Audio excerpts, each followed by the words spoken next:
Dubai ने जब बुर्ज खलीफा का निर्माण किया तो ऐसा लगा कि दुनिया पूरी तरह बदल गई है। पूरी दुनिया के देशों में बुर्ज खलीफा से ऊंची बिल्डिंग बनाने की होड़ भी मच गई। यहां तक कि दुबई ने ऐलान कर दिया कि वो भी बुर्ज खलीफा से ऊंची बिल्डिंग बनाएगा। लेकिन आज 12 साल बाद भी सबसे ऊंची बिल्डिंग का ताज सिर्फ बुर्ज खलीफा के पास ही है। आखिर दुबई ने अपने कदम पीछे क्यों खींच लिए? वो क्या परेशानियां हैं जिनकी वजह से स्काई स्क्रेपर्स का निर्माण आसान नहीं है और कोई दूसरा देश भी बुर्ज खलीफा से ऊंची इमारत नहीं बना पाए? आज के वीडियो में हम इसी विषय पर बात करेंगे और देखेंगे दुनिया के कुछ विशाल स्काई स्क्रैपर्स जो कि कभी पूरे ही नहीं हो सके। दोस्तों, दुबई ने बुर्ज खलीफा बनाकर पूरी दुनिया को चक्कर में डाल दिया। उसके बाद कई देशों में बुर्ज खलीफा से ऊंची बिल्डिंग्स बनाने की कोशिश शुरू हो गई, लेकिन वो सफल नहीं हो पाए। चीन ने पहले तो कई स्काई स्क्रैपर बिल्डिंग्स बनाने की घोषणा की, लेकिन बाद में एकदम यू टर्न लेते हुए आसमान छूती बिल्डिंग्स बनाने पर रोक लगा दी। और अब ऐसा लगने लगा है कि स्काई स्क्रैपर्स को लेकर जो ट्रेंड कुछ साल पहले शुरू हुआ था अब वो खत्म हो चुका है। लेकिन अचानक ऐसा क्या हुआ? असल में किसी भी स्काई स्क्रैपर बिल्डिंग को बनाना बहुत ही खर्चीला और कठिन काम है।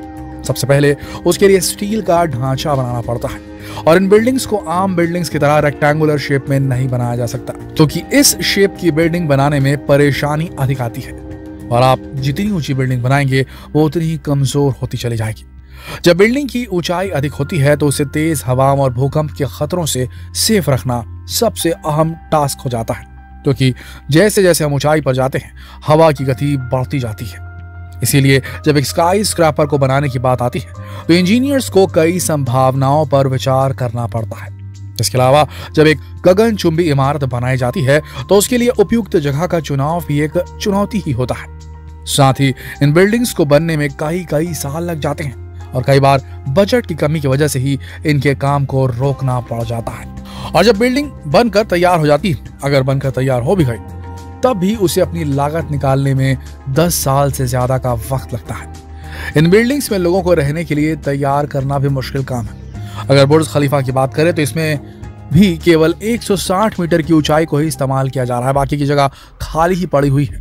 और इसीलिए बिल्डिंग की असली ऊंचाई नापने के लिए एक नया मानक तैयार किया गया, जिसमें बिल्डिंग की कुल ऊंचाई की जगह बिल्डिंग में उपयोग आने वाली ऊंचाई को मानक बनाया गया। और इस हिसाब से बुर्ज खलीफा की ऊंचाई शंघाई टावर से केवल 2 मीटर ज्यादा है। यहाँ यह भी कहा गया कि जिस बिल्डिंग में 50% से कम स्थान यूज में लिया जाता हो उसे दुनिया की सबसे ऊंची बिल्डिंग का खिताब नहीं दिया जा सकता। उसे बिल्डिंग की जगह टावर कहना ज्यादा बेहतर होगा। और बुर्ज खलीफा भी रेसिडेंशियल बिल्डिंग न होकर टूरिस्ट अट्रैक्शन ही है। एक रिपोर्ट में कहा गया था कि 2020 तक दुनिया में 20 स्काई स्क्रैपर्स बिल्डिंग्स होंगी, लेकिन असलियत में 2020 तक दुनिया में केवल 3 स्काई स्क्रैपर बिल्डिंग ही थी, गगनचुंबी इमारतें, मतलब बुर्ज खलीफा सरी की। इन बिल्डिंग्स को बनाने में आने वाली परेशानियों की वजह से ज्यादातर बिल्डिंग्स का काम बीच में ही रुक चुका था। वैसे दुनिया भर के आर्किटेक्ट और इंजीनियर्स स्काई स्क्रैपर्स को स्टेबल बनाने के लिए नए तरीके ढूंढने में लगे थे। 20वीं सदी के मध्य में एक बांग्लादेशी अमेरिकन जिनका नाम फजलुर रहमान खान था, उन्होंने स्काई स्क्रैपर बिल्डिंग की स्टेबिलिटी के लिए ऐसा आइडिया दिया कि उन्हें इंजीनियरिंग का आइंस्टाइन कहा जाने लगा। इस टेक्नोलॉजी में बिल्डिंग की हर मंजिल पर ट्यूब्यूलर बीम लगाए जाते हैं जो कि एक दूसरे से जुड़े होते हैं। ये स्टील बीम तेज हवा और भूकंप के झटकों को दूसरी टेक्नोलॉजी के मुकाबले ज्यादा सहन कर पाने में सक्षम है, जिसकी वजह से बिल्डिंग की स्टेबिलिटी बढ़ जाती है। लेकिन जब आसमान की ऊंचाई तक जाने वाली बिल्डिंग की बात हो तो इससे भी कहीं ज्यादा सेफ टेक्नोलॉजी की जरूरत पड़ती है।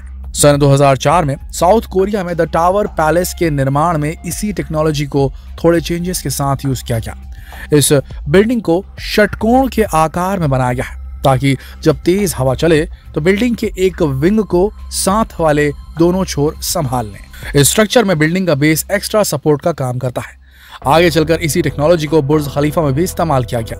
वहीं अगर बात करें शंघाई टावर की तो ये एक बिल्डिंग न होकर सिलेंड्रिकल शेप की 9 बिल्डिंग्स हैं जिन्हें एक के ऊपर एक जोड़ दिया गया है और इसे कांच की दीवार से प्रोटेक्ट किया गया है। इसी तरह मक्का रॉयल क्लॉक टावर में भी एक के ऊपर एक 7 बिल्डिंग्स को रखा गया है और बिल्डिंग को एक्स्ट्रा सपोर्ट देने के लिए इनके नीचे वाला हिस्सा चौड़ा किया गया है। तो कुल मिलाकर देखा जाए तो हमारे पास टेक्नोलॉजी की कमी तो है नहीं, फिर आखिर ये स्काई स्क्रैपर बिल्डिंग समय पर पूरी क्यों नहीं हो पाती?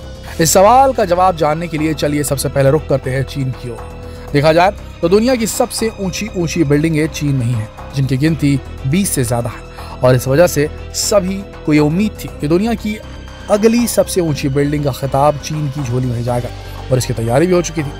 चांगशा में बनने वाली स्काई सिटी बिल्डिंग की ऊंचाई 2750 फीट रखी जाने वाली थी। लोगों को इंतजार था कि चीन जल्द ही दुनिया की सबसे ऊंची बिल्डिंग बनाने का दावा पेश कर देगा, लेकिन ऐसा कुछ नहीं हुआ। स्काई सिटी का काम बीच में ही रुक गया और बाद में इस जगह एक फिश फार्म बना दिया गया। इसके बाद 2014 में वुहान में फीनिक्स टावर की घोषणा हुई। इसकी लंबाई 1 किलोमीटर होने का अनुमान था, लेकिन ये एक सपना ही रह गया, क्योंकि घोषणा के बाद कभी भी इसके बारे में कोई अपडेट मिली ही नहीं। और 2021 में चीन ने एक ऐसी घोषणा की जिसने सबको चौंका दिया। चीन ने घोषणा कर दी कि वहां 500 मीटर से ऊंची बिल्डिंग नहीं बनाई जाएगी, क्योंकि इस तरह की बिल्डिंग इकोनॉमिकल नहीं होती और उनकी सेफ्टी कभी भी 100% नहीं होती। और इसके कई एग्जाम्पल चीन में देखे भी गए। कई बार उनकी गगनचुंबी इमारतें आंख का शिकार हुई, तो कई बार बिल्डिंग्स बिना भूकंप के ही हिलने लगी। और तो और चीन ने जो ऊंची ऊंची इमारतें बनाई भी हैं, वो भी खाली पड़ी हैं, वहां कोई रहने के लिए तैयार नहीं है। इसलिए ये कहा जा सकता है कि चीन अब इस रेस से बाहर हो चुका है। कहा जा सकता है कि इस वक्त बुर्ज खलीफा को कोई इमारत अगर टक्कर दे सकती है तो वो है जेद्दा टावर। सऊदी अरब के जेद्दा शहर में बनने वाली ये बिल्डिंग पहली बिल्डिंग होगी जो कि 1 किलोमीटर ऊंची होगी, लेकिन इस बिल्डिंग का काम भी 2018 के बाद से रुका है, क्योंकि इसके एक पार्टनर को धोखाधड़ी के केस में अरेस्ट कर लिया गया। अब इस बिल्डिंग का भविष्य सऊदी सरकार के हाथ में है।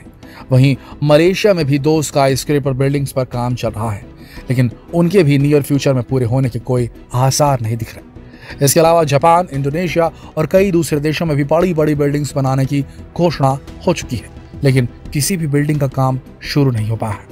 यूएसए में तो कोई भी ऐसी बिल्डिंग बनाने का रिस्क लेने के लिए तैयार ही नहीं, क्योंकि यहाँ बिल्डिंग बनाना एशिया और मिडिल ईस्ट के मुकाबले कई गुना ज्यादा महंगा पड़ता है। तो कह सकते हैं कि आने वाले काफी समय तक बुर्ज खलीफा के सर से सबसे ऊंची बिल्डिंग होने का ताज कोई नहीं छीन सकता। दोस्तों, आपको क्या लगता है कि क्या गगनचुंबी इमारतें बनानी जरूरी है? क्या यह प्रकृति के साथ खिलवाड़ नहीं है? क्या आप खुश हैं कि अब बिल्डिंग्स की ऊंचाई को लेकर शुरू हुई प्रतिस्पर्धा समाप्त हो चुकी है? हमें कमेंट में जरूर बताएं। वीडियो को अपने दोस्तों के साथ भी शेयर करें ताकि वो भी जान सके कि आखिर क्यों बुर्ज खलीफा के बाद कोई भी ऊंची बिल्डिंग नहीं बन पाई। वीडियो को लाइक और शेयर करना ना भूलें। हमारे वीडियोस को सबसे पहले देखने के लिए इस चैनल को सब्सक्राइब करना ना भूलें। धन्यवाद।